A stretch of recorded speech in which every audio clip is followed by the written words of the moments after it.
Bake and ടേക്കിൻ്റെ പുതിയൊരു വീഡിയോയിലേക്ക് എൻ്റെ എല്ലാ കൂട്ടുകാർക്കും സ്വാഗതം. അപ്പോൾ നിങ്ങൾക്ക് ബേക്കിംഗ് പഠിക്കാൻ ആഗ്രഹമുണ്ടോ? എങ്കിൽ തീർച്ചയായിട്ടും നിങ്ങൾക്ക് ഈ ഒരു വീഡിയോ ഉപകാരപ്പെടും. അപ്പോൾ ഇന്ന് ഞാൻ തയ്യാറാക്കുന്നത് ക്രീം ബണ്ണാണ്. നമ്മൾ ബേക്കറിയിൽ നിന്നൊക്കെ വാങ്ങിക്കുന്ന ആ ഒരു ക്രീം ബണ്ണാണ് തയ്യാറാക്കി കാണിക്കുന്നത്. അപ്പോൾ നിങ്ങൾ ചെയ്യേണ്ടത് വീഡിയോ സ്കിപ്പ് ചെയ്യാതെ കാണുക. ഇഷ്ടപ്പെടുകയാണെങ്കിൽ ലൈക്കും സപ്പോർട്ടും ചെയ്യണം. പിന്നെ നിങ്ങൾക്ക് ബേക്കറി ഐറ്റങ്ങളും ബേക്കിങ്ങൊക്കെ പഠിക്കാൻ ആഗ്രഹമുള്ളവർക്ക് എൻ്റെ ചാനലൊന്ന് ഷെയർ ചെയ്ത് കൊടുക്കുക. ആ ഒരു ഹൈപ്പ് എന്ന ഓപ്ഷനും എല്ലാവരും കൊടുക്കണം കേട്ടോ. അപ്പം നിങ്ങൾ വീഡിയോ സ്കിപ്പ് ചെയ്യാതെ കണ്ടാൽ മാത്രമേ നമ്മൾ അതിൽ ചേർക്കുന്ന കാര്യങ്ങളും അളവുകളും എല്ലാം മനസ്സിലാക്കാൻ പറ്റുള്ളൂ കേട്ടോ. ആദ്യം നമുക്കിതിന് വേണ്ടിയുള്ള ഡോ തയ്യാറാക്കി എടുക്കണം. അതിനുവേണ്ടി ഞാൻ ഇവിടെ ഒരു ബൗൾ എടുത്തിട്ടുണ്ട്. അതിലേക്ക് ഒരു 1/4 കപ്പ്, കറക്റ്റ് 1/4 കപ്പില്ല, അര കപ്പും കുറച്ചും കൂടെ അളവാണ് പാലെടുത്തിട്ടുണ്ട്. നമ്മൾ ഇത് അളവാണെന്ന് പറയുന്നെങ്കിൽ 150 ml പാലാണ് എടുത്തിരിക്കുന്നത് കേട്ടോ. ഇനി ഇതിലേക്ക് 1 ടീസ്പൂൺ അളവിൽ ഈസ്റ്റ് ചേർത്ത് കൊടുക്കുക. നമ്മൾ ഈസ്റ്റ് എടുക്കുമ്പോൾ നല്ല ഈസ്റ്റ് നോക്കി എടുക്കുക, ഡ്രൈ ആയിട്ടുള്ള ഇൻസ്റ്റൻറ്റ് ഈസ്റ്റ് എടുക്കുക കേട്ടോ.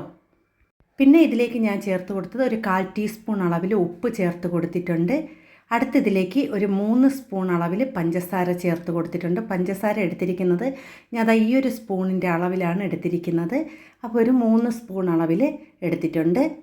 അടുത്ത് ഞാൻ ഇതിലേക്ക് ചേർത്ത് കൊടുക്കുന്ന 2 ടേബിൾ സ്പൂൺ അളവിൽ പാൽപ്പൊടിയാണ്. അപ്പോൾ അതാ ടേബിൾ സ്പൂണാണ്, 2 ടേബിൾ സ്പൂൺ അളവിൽ പാൽപ്പൊടി എടുത്തിട്ടുണ്ട്. പിന്നെ 1 ടേബിൾ സ്പൂൺ അളവിൽ കസ്റ്റേർഡ് പൗഡറും എടുത്തിട്ടുണ്ട്. ഇനി ഇതെല്ലാം കൂടി ഒന്ന് നല്ലതുപോലെ ഒന്ന് മിക്സ് ചെയ്ത് കൊടുക്കാം. ഇതെല്ലാം കൂടി ഒന്ന് മിക്സ് ചെയ്ത ശേഷം നമുക്കിതിലേക്ക് മാവ് ഇട്ട് കൊടുക്കണം. അപ്പോൾ ഞാൻ മൈദാമാവ് എടുത്തിരിക്കുന്നത് 2 കപ്പ് അളവിലാണ് മൈദാമാവ് എടുത്തിരിക്കുന്നത്. അപ്പോൾ ഗ്രാം അളവ് പറയുകയാണെങ്കിൽ 220 ഗ്രാമൊക്കെ വരും കേട്ടോ. അപ്പോൾ ഞാൻ ഇവിടെ 2 കപ്പ് അളവിൽ മൈദാമാവ് ഇതിലേക്ക് ഇട്ട് കൊടുക്കുകയാണ്. അതിനുശേഷം ഇത് നല്ലതുപോലെ ഒന്ന് കുഴച്ചെടുക്കുക കേട്ടോ. ഞാൻ ആദ്യം ഗ്രാം അളവ് എടുത്തിട്ട് നിങ്ങൾക്ക് കപ്പിൻ്റെ അളവ് ഞാൻ എടുത്ത് കാണിച്ചതാണ്. ഇനി ഇതെല്ലാം കൂടി ഒന്ന് നല്ലതുപോലെ ഒന്ന് കുഴച്ചെടുക്കണം. നമ്മൾ മാവ് കുഴച്ചുകൊണ്ടിരിക്കുമ്പോൾ തന്നെ ഇതിലേക്ക് നമുക്ക് 20 ഗ്രാം ബട്ടറും കൂടി ചേർത്ത് കൊടുക്കാം കേട്ടോ. അപ്പോൾ ബട്ടറും കൂടി ചേർത്ത് കൊടുത്ത് നല്ലതുപോലെ ഒന്ന് കുഴച്ചെടുക്കാം. അപ്പം നമുക്കിനി ഇതിൽ വെച്ച് കുഴച്ചെടുത്താൽ നമുക്ക് പറ്റില്ല. നമുക്ക് കൗണ്ടർ ടോപ്പിലിട്ട് നല്ലതുപോലെ കുഴച്ചാൽ മാത്രമേ മാവ് നല്ല സോഫ്റ്റായി കിട്ടുള്ളൂ. നമുക്ക് ഈ ഒരു ബൗളിൽ വെച്ച് എന്തായാലും കുഴയ്ക്കാൻ പറ്റില്ല. അപ്പം എളുപ്പത്തിൽ നമുക്ക് കൗണ്ടർ ടോപ്പിലിട്ട് കുഴയ്ക്കുന്നതാണ് നല്ലത്. അപ്പം നിങ്ങൾ ഇത് ലൂസെന്ന് തോന്നുമ്പോൾ നിങ്ങൾ വിഷമിക്കേണ്ട കേട്ടോ. നമ്മൾ കുഴയ്ക്കുമ്പോൾ കയ്യിൽ നല്ല ഒട്ടിപ്പിടിക്കുകയാണെങ്കിൽ ചെറുതായിട്ടൊന്ന് മാവ് ഇട്ട് കൊടുത്ത് നമുക്ക് കുഴച്ചെടുക്കാം കേട്ടോ. ഇതിപ്പോൾ അധികം ഒട്ടിപ്പിടിക്കുമെന്ന് തോന്നില്ല, എങ്കിലും നമുക്ക് ഒട്ടിപ്പിടിക്കുകയാണെങ്കിൽ നിങ്ങൾ കുറച്ച് വീതം മാവ് ഇട്ട് കൊടുത്ത് നല്ലതുപോലെ ഒന്ന് കുഴച്ചെടുക്കാം. അപ്പോൾ ഞാൻ ഇവിടെ കൗണ്ടർ ടോപ്പിലിട്ട് ഒരു 10-15 മിനിറ്റ് നല്ലതായിട്ട് റെസ്റ്റ് എടുക്കാതെ ഒന്ന് കുഴച്ചെടുക്കുക കേട്ടോ. നമ്മൾ ഈ പപ്സിനൊക്കെ ഇതുപോലെ കുഴയ്ക്കേണ്ട, പക്ഷേ നമ്മൾ ഈ ബൺ ഐറ്റങ്ങൾക്ക് ഇതുപോലെ കുഴച്ചെടുത്താൽ മാത്രമേ നല്ല രീതിയിൽ നല്ല പെർഫെക്റ്റ് ആയിട്ടുള്ള ആ ഒരു ഡോ തയ്യാറാക്കി എടുക്കാൻ പറ്റുള്ളൂ. നമ്മൾ നല്ല രീതിയിൽ മാവ് കുഴച്ചെടുത്തില്ലെങ്കിൽ നമുക്ക് ആ ഒരു ഡോ നല്ലതുപോലെ ആ ഒരു ബണ്ണ് പൊങ്ങി വരില്ല കേട്ടോ. നല്ല പഞ്ഞി പോലെ കിട്ടില്ല, ഹാർഡായിപ്പോൾ. അപ്പം നമ്മൾ ആ കുഴയാണ് ഏറ്റവും പ്രധാനം എന്ന് പറയുന്നത്, ഈ ഒരു കുഴയാണ് കേട്ടോ. അപ്പം നിങ്ങൾ കുഴച്ചുകൊണ്ടിരിക്കുമ്പോൾ ആദ്യം ഇത്തിരി ഒട്ടിപ്പിടിക്കും, കാരണം നമ്മൾ ആ ബട്ടറൊക്കെ ചേർത്തുകൊണ്ട്. അപ്പോൾ നിങ്ങൾ കാര്യമാക്കണ്ട, ഇത് കുഴച്ച് നല്ല സോഫ്റ്റ് ആകുമ്പോൾ ഈ കയ്യിലൊക്കെ ഒട്ടിപ്പിടിക്കാതെ തന്നെ മാവ് നല്ല പെർഫെക്റ്റ് ആയിട്ട് തന്നെ നമുക്ക് കയ്യിൽ കിട്ടും കേട്ടോ. നിങ്ങൾ ഇപ്പോൾ നല്ല ഒട്ടിപ്പിടിക്കണമെങ്കിൽ ചെറുതായിട്ടൊന്ന് മാവ് ഇട്ട് കൊടുത്ത് നല്ലതുപോലെ കുഴച്ചെടുക്കാം കേട്ടോ. അപ്പം നിങ്ങൾക്ക് എൻ്റെ വീഡിയോ ഉപകാരപ്പെടുകയാണെന്ന് തോന്നുന്നുണ്ട്. എല്ലാവരും എൻ്റെ വീഡിയോയ്ക്ക് സപ്പോർട്ടൊക്കെ ചെയ്യുന്നുണ്ട്. ഒത്തിരി നന്ദിയുണ്ട്. പിന്നെ എനിക്ക് എന്നും ഇപ്പം വീഡിയോ ഇടാൻ പറ്റുന്നില്ല, കാരണം ഇടയ്ക്കൊക്കെ എന്തെങ്കിലും തിരക്കൊക്കെ വരുമ്പോൾ എനിക്ക് വീഡിയോ ഇടാൻ പറ്റില്ല. അതുകൊണ്ടാണ് ചിലപ്പോൾ 2 ദിവസത്തിൽ ഒരു ദിവസമൊക്കെ വീഡിയോ ഇടുന്നത്. പിന്നെ ബേക്കറി ഐറ്റങ്ങളും കേക്ക് ഐറ്റങ്ങളൊക്കെ പഠിക്കാൻ ആഗ്രഹമുള്ളവർക്ക് നിങ്ങൾക്ക് ഈ ഒരു വീഡിയോ കണ്ട് മാത്രം പഠിച്ചാൽ മതി, നല്ല രീതിയിൽ ചെയ്യാൻ പറ്റും കേട്ടോ. അപ്പോൾ ഞാൻ ഇവിടെ മാവ് കണ്ടോ നല്ലതുപോലെ കുഴച്ച് സോഫ്റ്റാക്കി എടുക്കുന്നുണ്ട്. ആ ഒരു കൗണ്ടർ ടോപ്പിൽ നിന്നൊക്കെ നല്ല മാവ് വിട്ട് വരും കേട്ടോ. നമ്മൾ കുഴച്ച് പരുവായി വരുമ്പോൾ കൗണ്ടർ ടോപ്പിൽ നിന്നും കയ്യിൽ നിന്നൊക്കെ മാവ് നല്ലതുപോലെ വിട്ട് നല്ല കൈയൊക്കെ നല്ല ക്ലീനായിട്ട് വരുന്നത് വരെ മാവ് കുഴയ്ക്കണം. എങ്കിൽ മാത്രമേ ആ ഒരു മാവ് നല്ല സോഫ്റ്റായെന്ന് അറിയാൻ പറ്റുള്ളൂ കേട്ടോ. അല്ലെങ്കിൽ നമുക്ക് ആ ഒരു ബണ്ണ് നല്ല രീതിയിൽ കിട്ടില്ല. അപ്പോൾ കണ്ടോ നമ്മളെ കൈ കുഴച്ച് വന്നപ്പോൾ മാവൊക്കെ കയ്യിൽ നിന്നൊക്കെ വിട്ട് വരുന്നുണ്ട്. ഇനി നമ്മൾ എന്താ ചെയ്യുക എന്ന് വെച്ചാൽ ഒരു ബൗളിലേക്ക് കുറച്ച് എണ്ണയൊന്ന് തടവിയ ശേഷം, സൺഫ്ലവർ ഓയിൽ അല്ലെങ്കിൽ ബട്ടറോ നെയ്യോ ഒന്ന് തടവിയ ശേഷം നമ്മൾ ഈ ഒരു മാവ് എടുത്ത് വെച്ച് 1 മണിക്കൂർ ഒന്ന് റെസ്റ്റ് ചെയ്യാൻ വേണ്ടി മാറ്റി വെക്കുക കേട്ടോ. നിങ്ങൾക്ക് ഇത്തിരി കൂടുതൽ സമയം റെസ്റ്റ് ചെയ്യാൻ വയ്ക്കണമെന്ന് ആഗ്രഹമുണ്ടെങ്കിൽ വയ്ക്കുക, 1.5 മണിക്കൂറൊക്കെ വയ്ക്കുക കേട്ടോ. അപ്പോൾ ഞാൻ ഇവിടെ മാവെടുത്ത് ബൗളിലേക്ക്, എണ്ണ തടവിയ ബൗളിലേക്ക് വെച്ച് കൊടുക്കുകയാണ്. ഇതുപോലെ ഒന്ന് ആക്കി കൊടുത്തതിന് ശേഷം വയ്ക്കുക. അതിന് ശേഷം മൂടി വയ്ക്കുക കേട്ടോ.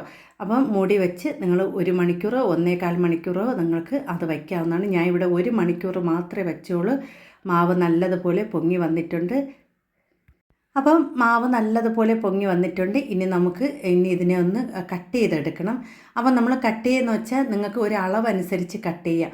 അപ്പം നമ്മൾ കടയിലൊക്കെ കട്ട് ചെയ്യുന്ന വെച്ചാൽ 70 ഗ്രാം ഇങ്ങനെ അളവിലാണ് കട്ട് ചെയ്തെടുക്കുന്നത്.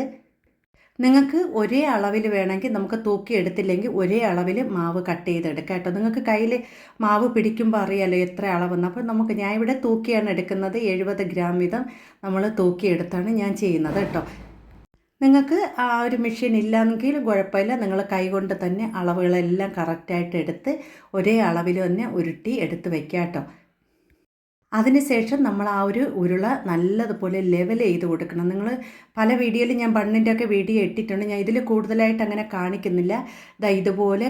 ഇതുപോലെ ഒന്ന് അകത്തോട്ട് ഒന്ന് മടക്കി നല്ല ലെവലാക്കി കൊടുത്ത് കയ്യിൽ ഒന്ന് ഉരുട്ടിയെടുക്കണം. ആ ഒരു മാവ് നല്ലതുപോലെ ഇതുപോലെ ഉരുട്ടിയെടുക്കണം. ഉരുട്ടിയെടുത്ത് വച്ചതിന് ശേഷം നമുക്കിതുപോലെ എല്ലാം ഒന്ന് വയ്ക്കാം കേട്ടോ. നമ്മൾ ഈ ഒരു മാവ് ഉരുട്ടലാണ് ഏറ്റവും ഇപ്പം ഞാൻ ചെറുതായിട്ടേ ഉരുട്ടിയെടുക്കുന്നുള്ളൂ. നമ്മൾ അടുത്ത് ഫില്ലിങ് നിറച്ച ശേഷം ഉരുട്ടണമെങ്കിൽ നല്ല രീതിയിൽ ഉരുട്ടിയെടുക്കണം കേട്ടോ. പിന്നെ ഞാൻ ഇതിൽ ഫില്ലിങ് അകത്ത് വെച്ചാണ് ചെയ്യുന്നത്. നിങ്ങൾ ചെയ്യുമ്പോൾ ഫില്ലിങ് അകത്ത് വയ്ക്കാതിരിക്കുന്നതാണ് നല്ല. കാരണം നമ്മൾ ആദ്യമായിട്ടൊക്കെ ചെയ്യുന്നവരാണെങ്കിൽ നമ്മൾ ഫില്ലിങ്ങൊക്കെ അകത്ത് കൊടുക്കുമ്പോൾ ചിലപ്പോൾ പൊട്ടിപ്പോകാറുണ്ട്. ഞാൻ 2-3 പ്രാവശ്യമൊക്കെ ഞാൻ ചെയ്തപ്പം ആദ്യത്തെ പഠിച്ചപ്പോഴൊക്കെ അത് പൊട്ടിപ്പോയിട്ടുണ്ട്. അപ്പോഴും ഞാൻ പറയുന്നതെന്ന് വെച്ചാൽ നിങ്ങൾ ഈ ഒരു ബണ്ണ് തയ്യാറാക്കിയ ശേഷം നമ്മൾ പതുക്കെ ഒരു ഹോളിട്ടോ എന്തെങ്കിലും കൊടുത്തിട്ട് അതിൻ്റെ അകത്ത് ക്രീം കൊടുക്കുന്നതാണ് നല്ലത് കേട്ടോ. അല്ലെങ്കിൽ നമ്മളിത് വെന്ത് വരുമ്പോൾ ചിലപ്പോൾ പൊട്ടിപ്പോകാൻ സാധ്യതയുണ്ട്. കറക്റ്റ് നമ്മൾ ചെയ്യേണ്ട രീതിയിൽ ചെയ്തില്ലെങ്കിൽ അത് പൊട്ടി ഒലിച്ചു പോകും. അതുകൊണ്ട് നിങ്ങൾ ചെയ്യേണ്ടത് ബണ്ണ് തയ്യാറാക്കിയ ശേഷം നിങ്ങൾ ഫില്ലിങ് കൊടുക്കുന്നതാണ് നല്ലത് കേട്ടോ. അല്ലെങ്കിൽ നിങ്ങൾ കുറേ പ്രാവശ്യം അത് ചെയ്ത് പഠിച്ച ശേഷം മാത്രം ചെയ്യുക കേട്ടോ.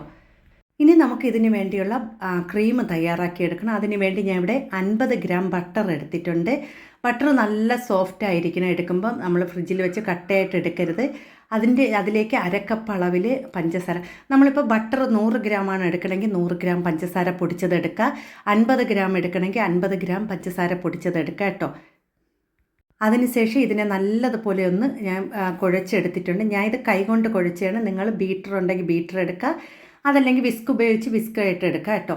അങ്ങനെയും കുഴച്ചെടുക്കുക. ഇനി ഇതിലേക്ക് ഞാൻ ചേർത്ത് കൊടുക്കുന്നത് 2 സ്പൂൺ അളവിൽ പാൽപ്പൊടിയും അതേപോലെ 1 സ്പൂൺ അളവിൽ കസ്റ്റേർഡ് പൗഡറും ഞാൻ ചേർത്ത് കൊടുത്തിട്ടുണ്ട്.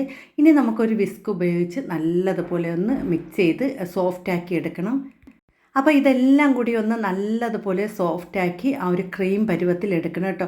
നിങ്ങൾക്ക് ഇതൊന്നും ഇല്ലെങ്കിൽ കൈകൊണ്ട് ചെയ്താലും മതി. പിന്നെ ഇതിലേക്ക് ഞാൻ ചേർത്ത് കൊടുക്കുന്ന കുറച്ച് നമ്മൾ വൈറ്റ് ചോക്ലേറ്റ് ഒന്ന് മെൽറ്റാക്കി എടുത്തതാണ്, അത് ചേർത്ത് കൊടുക്കാം.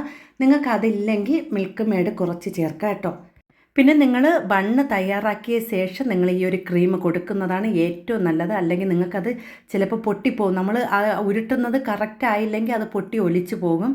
അപ്പോൾ ഇതാണ് നമ്മൾ ബട്ടർ ബണ്ണ് ഉണ്ടാക്കാൻ വേണ്ടി എടുക്കുന്ന ക്രീം കേട്ടോ. ഇനി ഞാൻ ഇവിടെ ഓരോ ബണ്ണ് വിധം ഇങ്ങനെ ഇരിക്കുന്നത് ഒന്ന് എടുക്കണം. നമ്മൾ വച്ചിരിക്കുന്ന ആ രീതിയിലല്ല നമ്മൾ എടുക്കുന്നത്. ഒരു പാത്രത്തിലേക്ക് ബണ്ണ് എടുത്തിട്ട് തിരിച്ച് വെച്ച് കൊടുക്കുക കേട്ടോ. അപ്പോൾ ഞാൻ ഇവിടെ തിരിച്ചൊന്ന് ബണ്ണ് വെച്ച് കൊടുക്കുകയാണ്. അതിനുശേഷം കൈ കൊണ്ട് ഒന്ന് നമ്മൾ മാവിൽ കൈ മുക്കിയ ശേഷം ഒന്ന് ഇതുപോലെ ഒന്ന് പരത്തി കൊടുക്കുക. ചെറുതായിട്ടൊന്ന് പരത്തിയ ശേഷം നമ്മളിതിലേക്ക് കുറച്ചളവിൽ നമ്മൾ ക്രീം വെച്ച് കൊടുക്കുക. നമ്മൾ ക്രീമൊക്കെ വയ്ക്കുന്നത് കൂടിപ്പോയി കഴിഞ്ഞാൽ തീർച്ചയായിട്ടും അത് പൊട്ടിപ്പോവുക തന്നെ ചെയ്യും. ഞാൻ ഇവിടെ ഒരു ചെറിയ അളവിൽ മാത്രമാണ് വയ്ക്കുന്നത്. നിങ്ങൾ ചെയ്യേണ്ടത് ഇങ്ങനെ ചെയ്യേണ്ട കേട്ടോ. ഞാൻ പറഞ്ഞതുപോലെ ബണ്ണ് തയ്യാറാക്കിയ ശേഷം അതിൽ ചെറിയൊരു ഹോൾ ഇട്ടിട്ട് അതിലേക്ക് പൈപ്പിംഗ് ബാഗിലോ അല്ലെങ്കിൽ സ്പൂണിലോ എടുത്ത് അതൊന്ന് ഒഴിച്ചു കൊടുത്താൽ മതി കേട്ടോ. അപ്പം ഞാൻ ഇവിടെ ഇത് കുറച്ച് അളവിലാണ്, ചെറിയ അളവിലാണ് വെച്ച് കൊടുക്കുന്നത് കേട്ടോ. ഒരു 1/2 ടീസ്പൂൺ അളവിലാണ് വെച്ച് കൊടുത്തിരിക്കുന്നത്. ഇതേപോലെ തന്നെയാണ് ഞാൻ എല്ലാത്തിലും വെച്ച് കൊടുക്കുന്നത് കേട്ടോ. അതിനുശേഷം നമ്മളിതിനെ വലിച്ചൊന്ന് അതിനെ നമ്മൾ പൊതിഞ്ഞെടുക്കുകയാണ് ചെയ്യുന്നത്. കാരണം സൈഡിലൊന്നും ആവാത്ത രീതിയിൽ വേണം. ഇത്രേ വച്ചിട്ടുള്ളൂ കേട്ടോ. ഞാൻ കുറച്ച് നിങ്ങൾക്ക് വീഡിയോയിൽ കാണും പോലെയല്ല, കുറച്ച് അളവിലേ വെച്ച് കൊടുത്തിട്ടുള്ളൂ. ഇതുപോലെ വലിച്ചൊന്ന് ചുറ്റിച്ചെടുക്കാം. എല്ലാ ഭാഗവും വലിച്ച് ഒന്ന് എടുക്കാം കേട്ടോ. ക്രീമൊന്നും പുറത്താവാത്ത രീതിയിൽ വേണം നമ്മൾ ആ ഒരു ബോൾ തയ്യാറാക്കിയെടുക്കാൻ. അതിനുശേഷം നമ്മൾ ഈ ഉരുട്ടണത് പോലും തെറ്റിയാൽ തന്നെ അത് പൊട്ടി ഒലിച്ച് പോവും. നമ്മൾ എല്ലാ ഭാഗവും ഒന്ന് ഇതുപോലെ കവർ ചെയ്ത് കൊടുക്കുക കേട്ടോ. ഒട്ടും തന്നെ പുറത്താകാത്ത രീതിയിൽ നല്ലതുപോലെ കവർ ചെയ്ത് കൊടുക്കുക. അപ്പോൾ നിങ്ങൾക്ക് ഇത്രയും ബുദ്ധിമുട്ടില്ല. നിങ്ങൾ ആ ഒരു ബണ്ണ് തയ്യാറാക്കിയ ശേഷം ക്രീം കൊടുക്കുകയാണെങ്കിൽ കേട്ടോ. അതിനുശേഷം ഇതുപോലെ ഒന്ന് ഉരുട്ടിയെടുക്കുക. കയ്യിലോ അല്ലെങ്കിൽ ഇതുപോലെ പാത്രത്തിലോ കൗണ്ടർ ടോപ്പിലോ ഒന്ന് മാവൊന്ന് ചെറുതായിട്ട് ഇട്ട് കൊടുത്തതിന് ശേഷം നല്ലതുപോലെ ഒന്ന് ഉരുട്ടിയെടുക്കണം കേട്ടോ. അപ്പോൾ ഈ ഒരു ഉരുട്ടലാണ് കറക്റ്റായിട്ട് നമുക്ക് ആ ഒരു ബട്ടർ ബണ്ണ് നമുക്ക് ക്രീം ബണ്ണ് കറക്റ്റായിട്ട് നമുക്ക് കിട്ടുന്നത്.